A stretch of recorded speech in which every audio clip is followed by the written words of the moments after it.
kumakalat umanong text messages na dahil raw sa iligal na droga, kaya lumalala ang sakit ni Pangulo. Pumanaw na si dating Commission on Election spokesperson James Jimenez sa edad na 52.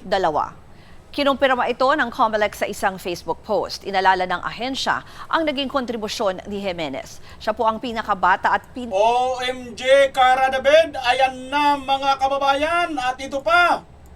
Hindi ko siya pwedeng pangalanan for the obvious reason. Pero hindi po ba mas makabubuti kung magbigay na lamang po ng medical bulletin ang mga doktor ng presidente para malaman po ng taong bayan yung tunay niyang kalagayan, since nag-aalala po ang lahat para sa kanyang kondisyon dahil siya po yung ating ama ng bayan. Kung doktor po yan ng St. Luke, siya po ba ang doktor ng Pangulo? Hindi po tayo maaaring magbigay ng anumang opinyon kung hindi naman manggagaling mismo sa doktor ng Pangulo at hindi manggagaling sa Pangulo. Sinabi po ng Pangulo, hindi po life-threatening, nakaramdam po siya ng konting sakit, at yan naman po ay tinutugunan ng kanyang mga doktor. At ngayon po ay nakikita natin sa iba-iba pang activities katulad po ng oath-taking sa harapan po mismo ni General Nactates, makikita at naka-attend pa po siya ng EDC. Halos umabot po yata ito ng 2 oras. So, hindi po tayo makakatugon sa mga source na hindi nababanggit kung kanino galing. Yung medical bulletin from the doctors themselves po, hindi pa pwede mas makabubuti kung sila na mismo ang magbigay ng medical bulletin? Sa ating pagkakaalam po, pagka naglabas ng medical bulletin, dapat si serious illness. Kung sinabi ng Pangulo na hindi ito life-threatening, so ba't kailanganin po sa ngayon ang medical treatment? Medical bulletin. Samantalang kami naman po ay nagpo-provide sa inyo kung ano ang kalagayan ng kalusugan ng Pangulo. Mas reliable po kasi pag doktor ang nagsalita, ma'am. Boom! Ayan na mga kababayan, mas reliable daw po kasi pag doktor ang magsalita. Ano ang sinyo rito sa isang napakatapang na reporter na si Chus Dino, no? Chus Dino yata ang pangalan nito sa DCWB, mga kababayan. Grabe! Ramdam nyo na ba? Ramdam nyo na ba? Hindi kita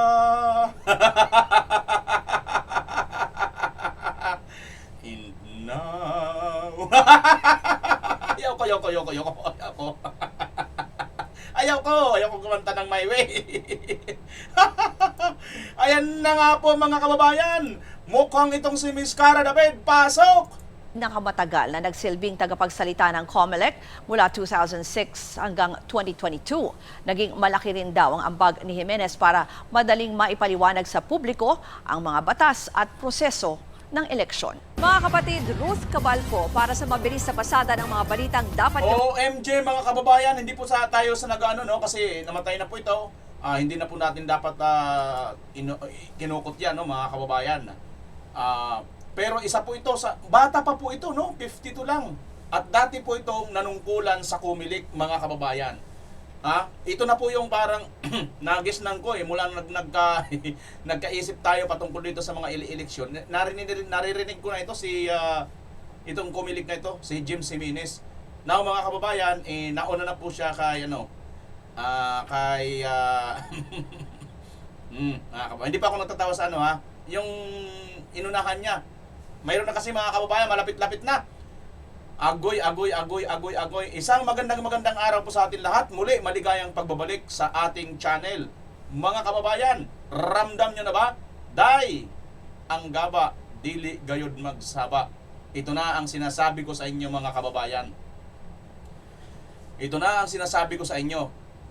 Tatlo lang po ang pupwedeng pupwede pong magpababa kay Marcos Jr. Isa, people power. Kalawa, ang impeachment. At ang ikatlo, yung kilos ng nasa taas. Na sabi nga ng lula ni BP Inday, Day, ang gaba, dili magsaba. Mga kababayan, marami na po ngayon nakakaramdam na, hindi na po pwedeng maiwasan pa ni Auntie Claire ang katanungan ng taong bayan. At mayroon na po tayong source, sabi ko sa inyo, di ba? Diyan sa St. Luke's. Medyo may mga bubwet diyan mga kababayan. At nako, ito na. Hindi na po nakapagtiis. Ito pong bubwet diyan sa St. Luke's. Napaisip talaga ako mga kababayan Excuse me.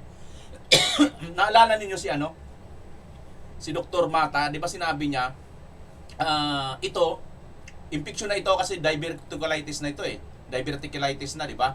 So, medyo ano na ito. Sabi niya, mukhang hindi naman daw siguro malala dahil pinauwi ka agad. Pero ang tanong, kung hindi yan malala at pinakauwi ka agad, bakit hindi pa nagpapakita? Di ba, kabayan? Yan po ngayon ang ating pag-uusapan sa araw na ito. Ngunit bago yan, papasalamat po muna ako sa lahat sa walang sawang nagsusubaybay sa ating channel, mga kababayan. Sa patuloy po na Napag-usapan niyo naniniwala sa atin sa ating ginagawang mga organic or organic supports dito po sa mga Duterte at paglilingkod para sa bayan. Maraming salamat po sa inyo lahat. Sa lahat na walang sawang nagda-like, nag-share at nagsusubscribe sa ating channel. Pati na rin po sa mga basher at sa mga pasilip-silip lang, maraming salamat. Sana makatulong po kayo sa amin na ipalagana pa po ninyo ang ating mga video at panoorin nyo po hanggang dulo. Okay mga kababayan, eto na. Diretso na kagad tayo dito. Kasi ito po mga kababayan, itong si Diyos Dinyo, alam nyo parang tumatapang na ngayon ng mga reporter, ano? Pansin nyo ba? Medyo tumatapang na sila ngayon. Ito pa ha, pansinin nyo ito mga kababayan. Bago yan si Diyos Dinyo, mayroon nagtanong. Ito.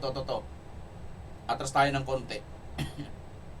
Tungkol pa rin sa kalusugan ni BBM. Tatlo ito sila mga kababayan, sunod-sunod. Kaya mahirap na po talaga ito atrasan eh, no? Pakinggan po ninyo. Ang ating pa rin, ang ekonomiya natin, yun po ang target, katulad ng binanggit po natin kahapon. So lahat po na maaaring gawin ng ating mga ahensya para mas makapagbigay pa po ng trabaho sa ating mga kababayan, mapaigting ang turismo sa Pilipinas, yan po ang bilin ng ating Pangulo. Next question po, Christian Yusores, DZMM. Good morning, Yusek. The President skipped the event earlier this morning here in Malacanang and Executive Secretary Ralph Recto mentioned na in-advise po ng doctors na magpahinga po muna si Pangulo for a week. Can you provide us po kung ano po yung specific improvements sa kalusugan ng Pangulo based on the notes of his medical team? Ngayon po, umaten po siya sa oath taking po ni General Natatis Jr. Kaya masasabi po natin na gumaganda, umiigi, umaayos po ang kalusugan ng Pangulo. Matapos po siyang ma-diagnose ng doktor patungkol sa diverticulitis. Wala po ba siyang na-mention kung nakakaramdam po ulit siya ng mga pain or any pananakit sa katawan? Sa akin, personally po, wala po. One last lang, ma'am. May kumalat din po kasi na message yesterday to some reporters saying the president's acute diverticulitis has deteriorated severely due to drug use. Nagkaroon din umano ng cyst and showed clear sign of perforation which could lead to a life-threatening complication if not addressed immediately. How true is this, ma'am? Anong source natin yan? Ayan mga kababayan ha, may kumalat na daw po talaga no, na tungkol po sa drugs. Mga kababayan, pansinin nyo ha, tungkol daw po sa drugs. Teka. Nangamot. Tingnan nyo mga kababayan, no? Ang lalakas na talaga ng loob nila. Tingnan mo ha, pakinggan nyo maigi. Wala po ba siyang na-mention kung nakakaramdam po ulit siya ng mga pain or any pananakit sa katawan? Sa akin, personally po, wala po. One last lang, ma'am.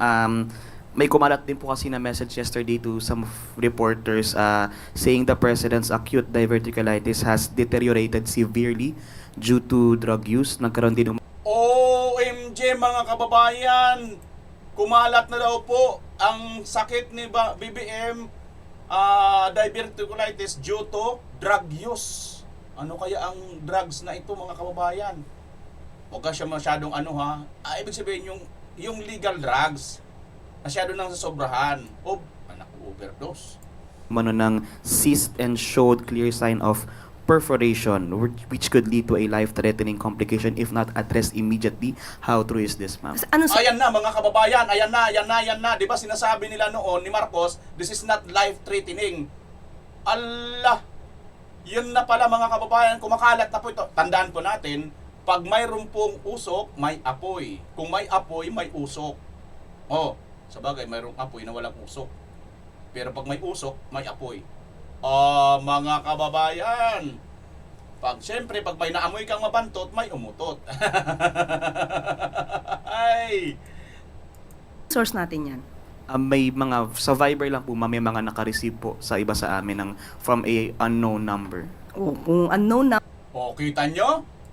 Ayan na mga kababayan, kumakalat na po ito sa mga unknown number dyan po sa Viber. O, ano na ang palusot dito ng antikler ninyo? number yan, di unknown din ang source niyan. So kung unknown ang source niyan, so malamang gumagawa ng kwento yan. So wag natin O, ano ba totoong kwento talaga, antikler? Kung gumagawa ng kwento yan, ilabas mo yung totoong kwento. Ilabas mo, pakita mo si Marcos na gumagalaw at nagsasalita. Ilang araw na, isang linggo na. masyadong paniwalaan ng mga kumakalat sa social media nang walang hindi verified at walang ibang source. Last na lang, ma'am. Can we expect the President po na umattend ng mga activities outside the palace this week or next week? Sa ngayon po, hindi po natin masasabi. At ang sabi nga po ni E.S. Ralph Recto ay pinapa-relax muna ang ating Pangulo. Pero sabi po natin, umattend po siya ng activity ngayon, nakakapagkaroon po siya ng private meetings. So umiigi po ang kalusugan ng Pangulo. Thank you. Reminder lang po, one question and one follow-up. Kita nyo mga kababayan, hindi niya po nasagot ng diretsyo kung makaka-attend ngayong week or sunod na week. So, ibig sabihin, hindi talaga sure. Talagang malala po ito mga kababayan. Tinatago lang po nila kasi takot po sila. Takot po sila pero alam nyo, may kaso po ata ito. Itinatago ninyong kalusugan ng Pangulo. Aba mga kababayan, nako, hindi nyo na yun pwedeng pigilan. Baka mamaya mabigla na lang ang lahat. Baka mamaya mabigla na lang tayo, ha? Bakit ninyo pinapakita? Mamaya mga kababayan, sinasabi niyang nag-ano daw kay Nartates. Mamaya papakita ko sa inyo. Kayo nang humusga mamaya noon. Tuloy natin ito. 'Di ba? Medyo matapang-tapang na ito. Na nagtanong, ito pa mas matapang mga kababayan. Ito yung matindi talaga. Nagulat ako dito. Next po, Tuesday New DCWB. Hi ma'am, follow up lang po sa health condition ni Pangulong Marcos. Yung kumalat po ay unknown source. Mayroon po akong source, doktor po ito. Sa Ayan ka na, Antigler. Sapul ka na dito ngayon. Ang kumalat po, ayon dun sa unang nagtanong na reporter, ay unknown source. Kumalat sa Viber. Sa kanya, doktor na po ang kanyang source. Ano yan? Ano ang sinasabi ng source mo, madam? St. Luke's. So, siguro naman po ay Sa Sintos credible yan, ha? ito. Although, hindi ko siya pwedeng pangalanan for the obvious reason. Pero, hindi po ba mas makabubuti kung magbigay na lamang po ng medical bulletin ang mga doktor ng presidente para malaman po ng taong bayan yung tunay niyang kalagayan since nag-aalala po ang lahat para sa kanyang kondisyon dahil siya po yung ating ama ng bayan. Kung doktor po yan ng St. Luke, siya po ba ang doktor ng Pangulo? Hindi po tayo maaaring Ano yung mo sabihin? Kahit hindi siya doktor ng Pangulo, pero doktor pa rin siya. Parang ikaw, hindi ka abogado ni Pedro, pero abogada ka pa rin. Tama hindi? Tama hindi? So ngayon, ano man ang masabi mo, maaari, lalo na tungkol sa batas, maaaring credible yan. Kasi isa kang abogado eh. Di ba? Maaaring credible yan. Kasi kung hindi yan credible, howsaw ka palang abogado? Abogaga ka. Hindi ka abogado. Abogaga. Di ba? Pero kung abogada ka, kahit hindi ka abogado ni Pedro, abogada ka ni Juan, abogada ka pa rin kay Pedro. Hindi ka nga lang niya kinuha. Tama hindi? Ganon man din ang doktor. At ito sa Sintox pa ito. Hindi nga lang siya doktor mismo ni Pangulo. magbigay ng anumang opinyon kung hindi naman manggagaling mismo sa doktor ng Pangulo at hindi manggagaling sa Pangulo. Sinabi po ng Pangulo, hindi po life-threatening, nakaramdam po siya ng konting sakit, at yan naman po ay tinutugunan ng kanyang mga doktor. At ngayon po ay nakikita natin sa iba-iba pang activities, katulad po ng oath-taking sa harapan po mismo ni General Nartates, makikita at naka-attend pa po siya ng EDC. Halos umabot po yata ito ng 2 oras. So, hindi po tayo makakatugon sa mga source na hindi nababanggit kung kanino galing. Mamaya ha, sabi niya, naka-attend siya kay Nartates. Pakita natin sa inyo yan mga kababayan, huwag kayong mag-alala. Papakita ko sa inyo yung video na yon. Talaga nga bang naka-attend siya kay Nartates? Tingnan natin ha, kung paano siya naka-attend. Yung medical bulletin from the doctors themselves po, hindi ba pwede mas makabubuti kung sila na mismo ang magbigay ng medical bulletin? Sa ating pagkakaalam po, pagka naglabas ng medical bulletin, dapat si serious illness. Kung sinabi ng Pangulo na hindi ito life-threatening, so ba't kailanganin po sa ngayon ang medical treatment? Medical bulletin. Samantalang kami naman po ay nagpo-provide sa inyo kung ano ang kalagayan ng kalusugan ng Pangulo. Mas reliable po kasi pag doktor ang nagsalita, ma'am. Boom! Boom! Ikaw kasi, alam mo parang sinasabi dito ni ate, ni madam, Auntie Claire, dapat hindi ikaw ang bida-bida, hindi ka naman doktor eh. Di ba nakakahiya? Pahiya dito si Auntie Claire ninyo mga kababayan, di ba? Di ba? Tama hindi? Siya nagbibida-bida eh. Kahit ngayon sinasabi niya, si Marcos daw nakakaramdam. Bakit si Marcos bang doktor? Tuloy na natin. Tuloy lang natin mga kababayan. Mas reliable po siguro mismo ang Pangulo nagsasabi kung ano po ang kanya nararamdaman. Tama ka dyan, po pwede. Mas reliable siguro kung siya mismo ang magsabi sa kanyang nararamdaman. Pero kahit nararamdaman niya ito, doktor pa rin ang nakakakita kung ano ang tunay mong kondisyon. Maaaring nararamdaman mo, masakit yung likod ko, masakit yung lubot, di ba? Maaaring masakit. Pero, alam mo ba? Marcos Jr., doktor ka ba? Alam mo ba? Ikaw ba mismo ang nag-examine sa sarili mo? Di ba doktor ang nakakaalam nito? Sablay, ito yung abogada na talagang sablay, ano mga kababayan. Makapalusot lang eh. Nauubusan na sila mga kababayan ng palusot. Promise. Pero hindi naman siya doktor, ma'am. So, Pero siya, katawan niya naman po yun. okay. Next question po. Kita nyo? Kita nyo? Sapul siya doon. Hindi naman po siya doktor, ma'am. Pero siyang may katawan, siyang nakakaramdam ng katawan ng sakit. Siyang may katawan. Oo nga. Parang ikaw. Di ba abogada ka? Sana masundan niyo ako mga kababayan ha. Ito di ba abogada ito. Ngayon, bilang abogada, hindi, sandali. Bilang abogada, alam mo yung mga batas, di ba? Tapos ngayon, may kliyente ka. Yung kliyente mo ngayon, sinasabi niyang tama siya. Wala siyang ginagawang mali. Di ba? Di ba ganon? Pero, ikaw na abogado o abogada, ikaw yung nakakaalam kung papaano siya didipinsahan yung kliyente mo. Di ba? Tama hindi. Ganon din yung sa doktor. Yung doktor, siya rin ang nakakaalam. Oo nga, ramdam mo, may sakit ka, may nararamdaman kang hindi maganda at okay lang naman sa katawan mo. Pero hindi ikaw ang doktor eh. Ganon man din tong abogado. Unless na lang kung sa abogado, ikaw na rin mismo mag-abogado sa sarili mo, ganon din sa doktor, ikaw na rin ang doktor. Pero, hindi naman doktor si BBM. Di ba mga kababayan? Nagets nyo? Dito mapapansin natin, paubos na po ng paubos ang mga palusot.com ni Auntie Claire ninyo. Kitang-kita na po, butatang-buta na po. Ang ganda ng premise ni ate, no? Sinabi niya, ito ang source ko ay sa Sintlox Doctor. Sintlox Doctor mga kababayan. Sintlox Doctor na ito, hindi na po ito hausyaw na kanyang kanya ritong source. For the obvious reason. Pero hindi po ba mas makabubuti kung magbigay na lamang po ng medical bulletin ang mga doktor ng presidente para malaman po ng taong bayan yung tunay niyang kalagayan, since nag-aalala po ang lahat para sa kanyang kondisyon dahil siya po yung ating ama ng bayan. Kaya nga, di ba? Siya kasi ang ama ng bayan at ang kanyang mga alipuris ngayon, kanya-kanya ng kagat sa kariba. Ayan na nga sila, Taryelang Ilong Ranger, nagkakalat na nga ngayon, nag-aano na nga parang ang dating naghahamon na ngayon, mapapasubo na tayo sa gera, at ang daming na nangyayari sa ating bansa, wala pa rin tayong presidente. Siyempre mag-aalala kami, nasaan ka na? BBM, nasaan ka na? Pangulo ka pa ba o pangtulog ka na lang, tulog-tulog ka na lang dyan? Kasi ito na siguro ang dahilan, dahil di ka natutulog Problema kasi sa'yo, Hindi naman sa'yo sinabi ng trabaho na, oh, huwag kang matulog ha.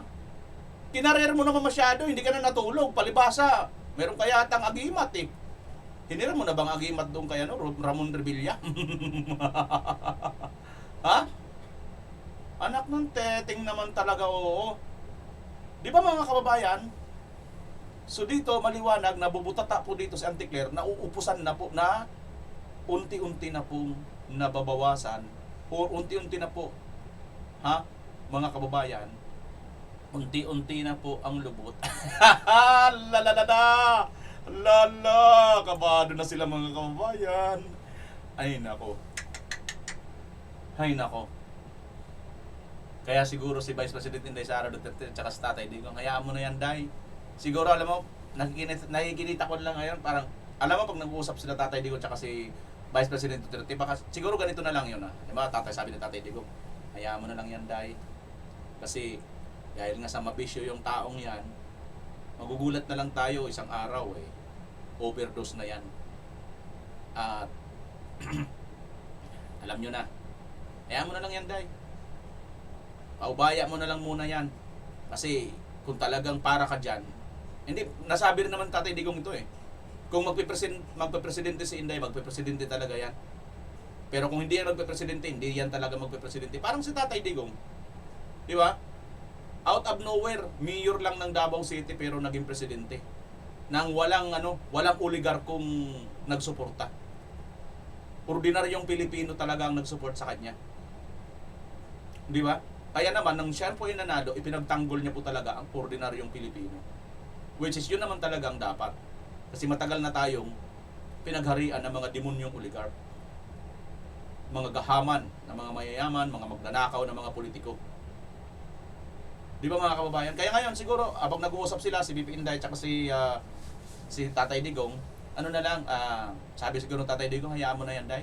Malapit na rin yan. Baka mauna pa yan sa akin. Yan laka! Kung doktor po yan ng St. Luke, siya po ba ang doktor ng Pangulo? Hindi po tayo maaaring magbigay ng anumang opinyon kung hindi naman manggagaling mismo sa doktor ng Pangulo at hindi manggagaling sa Pangulo. Sinabi po ng Pangulo, hindi po life-threatening, nakaramdam po siya ng konting sakit, at yan naman po ay tinutugunan ng kanyang mga doktor. At ngayon po ay nakikita natin saya sa iba-ibang pang activities katulad po ng oath-taking sa harapan po mismo ni General Nagtates. Tingnan nito mga kababayan, ang comment dito na napunta lang kalit, sabi nito sa hindi malayong ginagamit ang media para siraan at ipahiya, sirain at ibagsak ang gobyerno. Matindi ang paggalaw ng pera. Allah! Anak ng pating. So ngayon galit na sila sa media. Itong mga kakampi ni mga bubuim tanga na mga loyalista nga, di ba?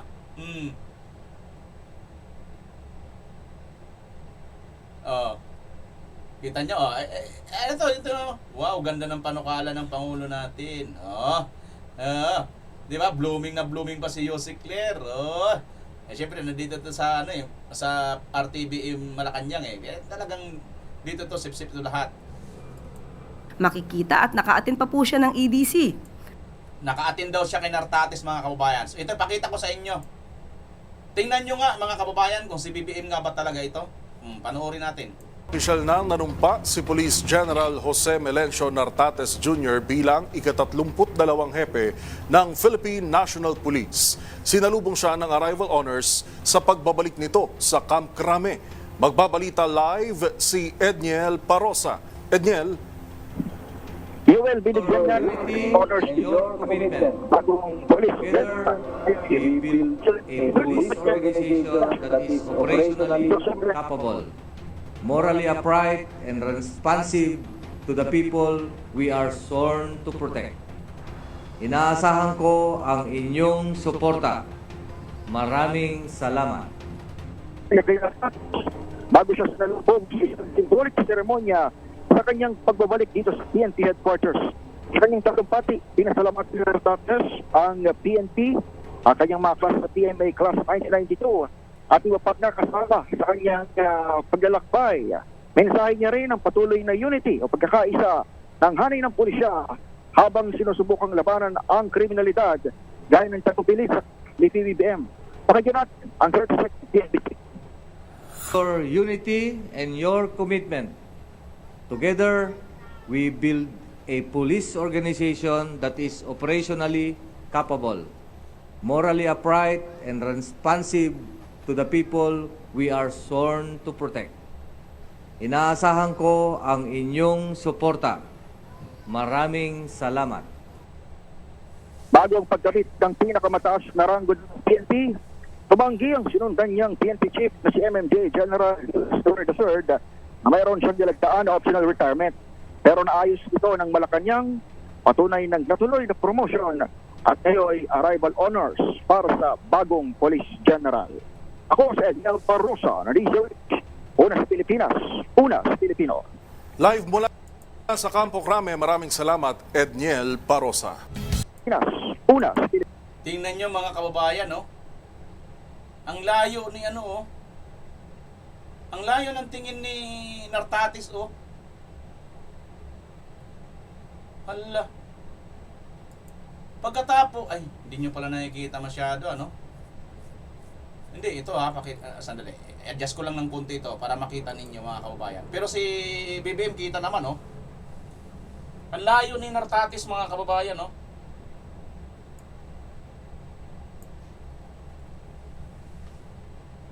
Wait lang. Mali. Ito. Hindi pala. Ito. Tingnan nyo mga kababayan, no? Oh. Tingnan nyo yung tingin ni Nartatis, ano? Hindi nakatingin dito kay Marcos Jr. Di ba? Pagkatapos, mga kababayan, napansin nyo ba? Napansin nyo ba? Hindi gumagalaw eh. Hindi kaya ito AI, mga kababayan? Bakit picture lang? Di ba first time ito nangyari? Di ba madalas naman pinagpapakita talaga, di ba? Ay, gumagalaw talaga, di ba? Ano nung pa, nagsasalita. Bakit yan? Ha? Mga kababayan? Tapos, sabi ng balita, live. Pero kung live yan, hindi man lang pinakitang gumalaw. Hindi man lang pinakitang gumagalaw mga kababayan. Ito na sana yung pagkakataon, di ba? Kasi itong pinagyayabang ni Anticler na nandito naman daw, pagpanumpa pa naman daw kay Nartatis. Pero, di ba napatapos naman natin itong video, wala tayong nakita na ano. O ayan o, tingnan mo, ang layo ng tingin din ni Nartatis, nandito eh. Di ba kahit paano parang nakatingin din niya kay Marcos habang nanunumpa siya? O saan siya nakatingin? Sa watawat? Paano ba? Pero kahit na mga kababayan, walang pinakitang gumalaw ito eh. Hindi gumagalaw ang video mga kababayan. Picture lang. O ito lang yun eh. O, tingnan mo ha. Huwag natin busisan ha. Play natin. Ayan ha. Yan. Tingnan nyo nga kung gumalaw yan. Kahit nga yung pagkamay niya. Pagkamay niya mga kababayan, hindi nga nakalapat oh. Tingnan nyo. Tingnan nyo ha. May isang picture ito na magkakamay sila. Pero hindi lapat yung kanilang kamay. Nagagawa na ngayon ito ngayon eh. Di ba? Oh, ito naman ngayon, nakatingin na siya doon. Pero nakatingin siya doon, wala naman si BBM doon. Wala naman hindi naman pinakita si BBM nga ba talaga. Ayan oh. Ayan mga kababayan oh, yung kamay oh. Hindi magkalapat. Yung akmang papaano pa lang. Oh. Pansin niyo mga kababayan? Hindi nga. Di ba nga dapat ang picture niya, nakapagkamay na nakaganon na, nakatupi. Ayan no, nakaganon pa lang oh. Oh, Allah. Kasi kung talagang umatin siya dyan, dumalo pala siya dyan, di ba dapat pinakita na nila, kasi hinahanap na talaga siya eh. Nagigits niyo yung point ko mga kababayan, hinahanap na talaga siya ng mga tao eh. Bakit hindi siya pinagalaw? Bakit hindi pinakita? Total may picture na rin lang. So di ba may video yan? DZRH, wala bang video? So bagay, sabi nga rito ng DCRH, courtesy of PCO. Nakikita nyo ba dyan mga kababayan? So binigay lang yun sa taas, binigay lang ito ng PCO. Pero kapansin-pansin mga kababayan, hindi po nakalapat ang kanilang pagkakamay. Eh di ba nagagawa na ngayon yan ng AI na pwedeng nakaganon lang? Di ba? Nagyayakapan pa nga eh. Yung picture nga ni Duterte at saka ni Dilima, pinagano ng AI, di ba? Ito pa kaya? Tapos, di ba nagsasalita yan? Di ba nanumpa yan? Di ba video yan? Di ba gumagalaw yan? Bakit hindi pinakita? Hindi nga. Hindi nga, mga kababayan. Di ba nga dapat, hinahanap na siya ng taong bayan, bakit hindi nga na lang ipakita? Oy, something kakaiba na itich. Malala na ba kayo talaga mga kababayan? Ayon doon sa source na galing sa doktor sa St. Luke's, medyo malala na daw mga kababayan eh. Hala, gaano ito kalala? Day! Day! Prepare na ba, Day? Maghanda-handa ka na, Day. Maghanda-handa ka na, Day. Tingnan natin pa itong isang report. Tingnan natin kung ito ba, andito na siya, okay na siya. Pinabulaan na ng Malacanang ang mga kumakalat umanong text messages na dahil raw sa iligal na droga, kaya lumalala ang sakit ni Pangulong Bongbong Marcos. Gawa-gawang kwento lang daw yan, kaya hindi dapat paniwalaan. At para sa update live mula sa Malacanang, nasa frontline ng balitang yan, si Maricel Halili. Maricel, kamusta na ba ang Pangulo at nagpakita na ba siya sa mga events dyan sa Malacanang? Nako, Ruth, no show pa rin si Pangulong Bongbong Marcos sa mga event dito sa Malacanang. Ang una niya dapat pupuntahan ay yung awarding ceremony, pagkilala para doon sa mga government workers na maganda yung naging performance. Alas 9 yan dapat ng umaga kaninang umaga dito pa rin sa Malacanang, pero hindi siya nagpakita dyan. Sa halip, si Executive Secretary Ralph Recto ang naging kinatawan niya at nanguna dito sa awarding ceremony. Ang paliwanag naman ni ES Recto, kahit naman sino na nagkakaroon ng sakit, kailangan din naman magpahinga. Siya raw Sandali mga kababayan, ito na. Pagtutugmay na natin ang puzzle natin. Si BBM nga ba talaga ito? Kung si BBM ito, DCRH ito nag-cover. Excuse me. Imposible mga kababayan, DCRH lang ang nakakover nun. Di ba ka pwedeng alam din to ng TV5?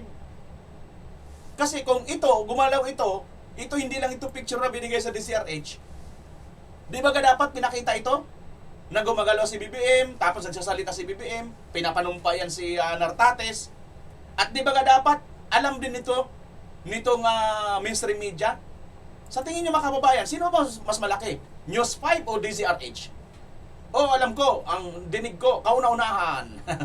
Number 1 radio sa Pilipinas, DZRH. Di ba? Di ba? Alam ko, pero sa radio sila, ito sa TV5, di hamak naman na mas malaki ang coverage ng TV5. At mas malaki sila compare sa DZRH. Tama? Pero, bakit DZRH lang ang mayroong picture? Bakit wala ang TV5? Nasamantalang ang TV5, nagtatanong, ang sinabi ng TV5, no show pa rin ang Pangulo. So, ibig sabihin mga kababayan, si Ante Claire, fake news na naman. Ha? Bakit sasabihin dito ni Madam Reporter na no show? Nandun siya sa DCRH, kinuha ng kaso nga lang, picture lang pala. Yun ang patunay mga kababayan na hindi talaga siya gumalaw. Picture lang ito. Pinutoshop lang siguro ito mga kababayan. Hindi, nagtatanong lang tayo. Kasi hindi po talaga, ito hindi naglapat ang kamay. Naku, Auntie Claire.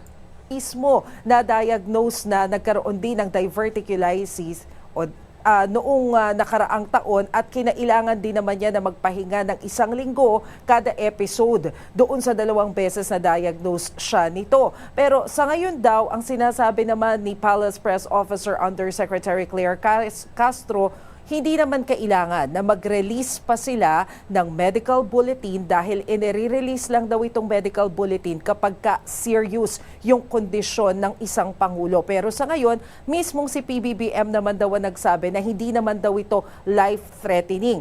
And aside from that, nagbibigay din naman daw ang Malacanang ng update every now and then kung ano na yung nangyayaring progress at improvement doon sa health condition ni Nagbibigay nga ang Malacanang ng health condition report ni Marcos, pero hindi naman po sila doktor.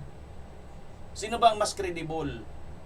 Yung source ng isang reporter na isang doktor dyan sa St. Luke's o itong sa Malacanang lang, lalo na ito sa Anticler? Ni PBBM. Pero tama ka, pinabulaanan din, Ruth, ng Malacanang yung kumakalat na text message na sinasabi na lumalala daw itong acute na diverticulitis na TIS na nakuha nitong si PBBM at ang sinasabi ng Malacanang dahil daw unknown ang number nito, ibig sabihin unknown din ang source nitong information na ito, kaya malinaw na gumagawa lamang daw ng istorya yung nagpapakalat nito at hindi dapat paniwalaan. Pakinggan natin ang naging pahayag ng Malacanang. Well, it's only natural for the doctors to tell him to take a week rest. And I think in the next few weeks, the president will be fully recovered. Anong advice sa kanya, yung latest advice sa kanya ng Dr. Ingos? Hoy, Ricto, alam ko, Batman ka. Pero hindi ka si Dr. Kwakwak. Pero alam namin, isa kang superhero, Batman nga lang. Sino kaya nakagets, ha? Comment nyo nga ibig sabihin ng Batman. Konti pahinga lang. Just like any other normal individual. Wala mo nang I'm sure pag kayo pumunta sa doktor at masakit ang sa inyo, sasabihin sa inyo, mag-rest din kayo ng 1 week.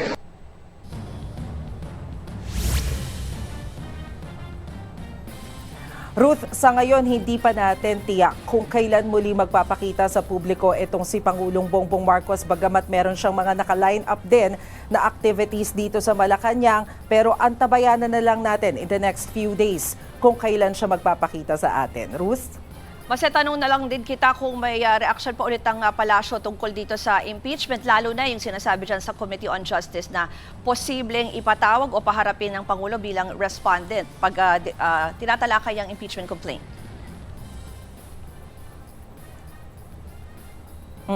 Ruth, ang paliwanag dyan ni Palace Press Officer Yusek Claire Castro, nakadepende daw ang desisyon doon sa magiging legal team ni PBBM. Kung tingin nila ay kailangan na personal na magtungo si PBBM sa Kamara para ipaliwanag yung kanyang posisyon at ipagtanggol nga yung kanyang sarili tungkol dito sa impeachment cases na isinampa laban sa kanya. Pero sa ngayon, wala pang malinaw na desisyon kung siya ay willing na dumalo dyan sa pagdinig o hindi. Didesisyonan pa rin yan kung sino yung bubuuin na legal team ng Pangulo. Ruth. Yan po ang Express Report ni Maricel Halili live mula. Ayan mga kababayan. So kayo ba? Kumbinsido ba kayo na itong si Marcos Jr.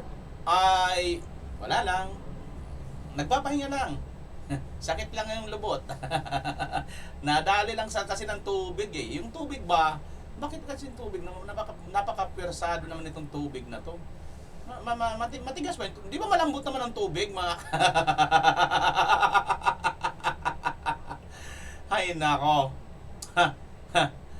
Alam nyo, masasabi ko lang dito, Day. Day. Day. Day, uwi ka na, Day. Nandun yata sa Day kasi si Vice President Inday Sara Duterte. Day, uwi ka na muna, Day. Eh, wag ka na masyado magpapagod dyan. Pahinga ka rin dito sa Pilipinas, Day. Pahinga ka rin. Uwi ka na dito, sobrang lamig dyan, Day. Dito ka na sa Pilipinas, kay medyo, warm. Day, miss ka na namin, Day. Dito ka na, Day. Yan lang masasabi ko. Kayo mga kababayan, ano sa tingin ninyo? Reliable ba ang mga kumakalat ng unknown source na kumakalat sa Viber na di umano malala na itong si Marcos Jr. At ayon naman dito sa doktor di umano dyan mismo sa St. Luke's at ayon din dito sa reporter na si Chos Dinyo ng DZWB ay, Auntie Claire, bakit hindi na lang ang doktor mismo ang magpalabas ng health bulletin ni Marcos Jr.? Bakit nga ba? Bakit nga ba napakahirap maglabas ng bulletin? Isang linggo na, wala pa tayong Pangulo. Ha? Oh, Auntie Claire, pakilabas mo na rin. Kailangan na namin yan. Oh, kung makaasta kayo kay Senator Bato, hanap kayo ng hanap, di ba? Oh, si Pangulo ngayon, si Pangulo, di ba? Ba't hindi nyo ilabas? Labas nyo ang Pangulo! Ilabas nyo ang Panggulo! Ay, ano pa? Doctors to President Marcos is slow down. Allah. President Marcos' activities remain limited to the private meeting on Tuesday. Even as Malacanang maintained he was in good condition days after undergoing observation in a hospital for stomach discomfort. Alam nyo, mga kababayan, naalala ko tuloy si dating Pangulong Corazon Aquino. Ano ang kinamatay ni Corazon Aquino? O, sino sa inyo rito nakakaalala pa kay dating Pangulong Corazon Aquino? Nanay Ninoy, no? Di ba colon cancer? Di ba bituka din yun? Iisipin mo mga kababayan, ha? Ano nangyari yun? Na nagkaroon ng sakit sa bituka. Samantalang napakalilinis naman siguro ng mga kinakain nun, di ba? Oo. Ibig sabihin nito mga kababayan, ano? Punto ko lang, kahit mayaman ka pa, kahit gaano pa kalinis ang yung kinakain, hindi ka rin sure na hindi ka magkakasakit sa bituka. Gets nyo? Sabi ng comment naman ditong Jerep Chavez, Frank Sinatra's song is waving. Alam niyo siguro ang Frank Sinatra song, di ba? Yung sikat na sikat. Sabi naman tong isa, Bamruap, finish na doc, sentence doc. That is the real sitting president. Just sit down, always sitting. Sabi ni Bong Pincalero. Ayan na mga kababayan, ang grabe ang comment dito, puro puro mga bashing na. Lah, may matindi pa dito, Morgie sweeping, sabi nitong isa. Diaz Katian, no? Slow down the sit. Grabe kayo, ha. Baka step down, sabi naman nitong isa. Grabe, oh. Post po ito mga kababayan ng Philippine Star. Philippine Star po ito nag-post mga kababayan, no? Pero one news ito. One News Philippine Star. Dapat ang payo ng doktor ay step down, sabi ni Bryant Abiha. Slow down on. Dili na maka-reverse, sabi ni Kate. Bueno mga kababayan. Yan na nga. Ano sa tingin ninyo? Nasaan ang Pangulo? Hashtag, comment nyo po mga kababayan. Nasaan nga bang Pangulo? Alam nyo ba? Kung hindi nyo alam, pues, punta na tayo dito sa ating pagbatian portion, shoutout portion mga kababayan. Ha? Ayan mga kababayan, mag-shoutout muna tayo, ha? Bati-bati portion. Charilo, ayan, si Ate Charilo talaga, oh. Laging natin, hindi ito nag-skip ng ads at pinapatapos po ang mga video natin. Thank you Ate Charilo, aking member. Watching from Sydney, Australia. Lazy Forever. Ayan, puso na rin natin yan.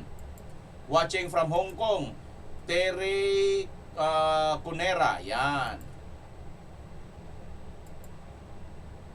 Filipino boy, shoutout po kay VMR. Yan.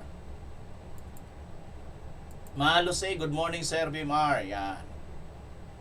Shoutout na lang sa lahat ng followers dito sa Sulok Bibo mo. Kasi sir, nakakabawas stress, sabi ni Rose Angeli Arnando. Yun. Thank you. Shoutout sa iyo, Rose Angeli Arnando. Buongiorno from Italy. Ayun, oh. Sally Jimenez, buongiorno. Ayan, mga taga-Italy. Buongiorno. Shoutout sa inyo dyan sa Italy. Shoutout sa inyo, Kamuti Muto at Sniper, sabi ni Susan Rional. Tama ka Idol VMR, dahil sa amin kung wala kang pera, di ka ibubuto kahit matalino ka. Kita nyo? Laban PH. Parang kilala ko ito si Laban PH. Teka nga. Ay, walang video. Laban PH lang. Talaga. Parang mayroon akong dating kaibigan na ganyan ng pangaang channel niya eh. Lovelyn Shibukawa, magandang tanghali po sa ating lahat. Yan, sa Japan yan si Lovelyn. We should bend down our arrogance. At times we humble and thankful that they are being helped by the Chinese Coast Guard. Sabi ni Lilian. Yung patungkol yan doon sa sa mga Coast Guard na nasagip. Totoo po yan, idol. The message is real. Realty, harsh, bulsa lang nila ang busog sa pera natin. Sabi ni Chacha. Tama ka dyan, Chacha. Tama po yan, idol. Mga sinasabi mo, tumpak talaga. Sabi ni Rosales Gonzaga. Thank you sa iyo, Rosales Gonzaga. Josie Riardon. Bravo si Lula, saludo ako sa kanya. Ayan na nga bang sinasabi ko. Yan po ang nangyayari sa atin nangyayari sa atin ko nakakalimang balik na sa SSS. Sabi ni GM. Kita nyo? Ganyan daw nangyayari sa kanyang ate, 5 balik na sa SSS. Wala na talagang matino ang gobyernong Bangag kasi pinangungunahan itong katiwalian kaya daming sumablay, lalo na dito sa Congress. Sabi ni Barbs. Tama, sabi naman ni Yura Martinez. Si Jesus Busi Duque, laban lang idol, sabi ni Fauzi. Kawawa naman si nanay, tama lang lahat ng sinasabi niya, sabi ni Buhay Abroad. We miss you, Tatay Digong, watching from Davao City, sabi ni Dix Troyer. Lord, help us and save our country, Philippines, sabi ni Luz Biminda Daginires. How I wish na totoo, sabi ni Selvia Hidalgo. Save, Lord, the Philippines, kawawa na naman si Lula, hindi man lang makatanggap, pinahirapan pa, sabi ni Sim Saraman. Tamang sinasabi mo tungkol kay Luistro, sabi ni Rebecca Ferrero. Salamat sa mga nakaintindi doon tungkol kay Luistro kanina sa ating topic. Excuse me. Dapat niyan sila ang mag-ama makulong, sabi ni Milchor Gamers. Kaya pala nagsakit-sakitan, sabi ni Vil Lagla. Shoutout VMR Tubig, kaya sa Sabog Bahay Bata. Francisco Tabuada. Ver Legaspi, idol, ang masakit sa Pilipinas pag gumanti ang China, palayasin ang mga Pilipino, sakop ng China. Grabe, daming Pilipino dyan, pati sa Tulpo, pinaalis ang ambasador ng China dito sa Pilipinas. Tama boss, sabi yun ni Ver Legaspi. Tama boss, kawawa tayong mga walang citizenship. Yung mga kawatan na yan, may account yan sa ibang bansa, sabi ni Roel Revilo. Correct. Tama naman talaga. Wag daw pangunahan, di ba nagmagsasara na ang ICI? Kailan pa pupunta si wag Pico Dayson? Oo nga, no? Loribel Gutierrez, tama ka dyan. Oo. Wag pangunahan eh. Kailan ka pa kayo pupunta? Wala na eh. Oo. Another sa Swira making. Sabi naman ito si Malos eh, totoo yan, kahit hipag ko, senior talaga, naghintay, tas pabalik-balikin pa. Yan mga kababayan. Yan po, kung gusto nyo pong ma-shoutout, pakicomment po dyan sa baba, pa-shoutout BMR at taga-saan ka. Maraming salamat, Pilipinas, as always. Bye-bye!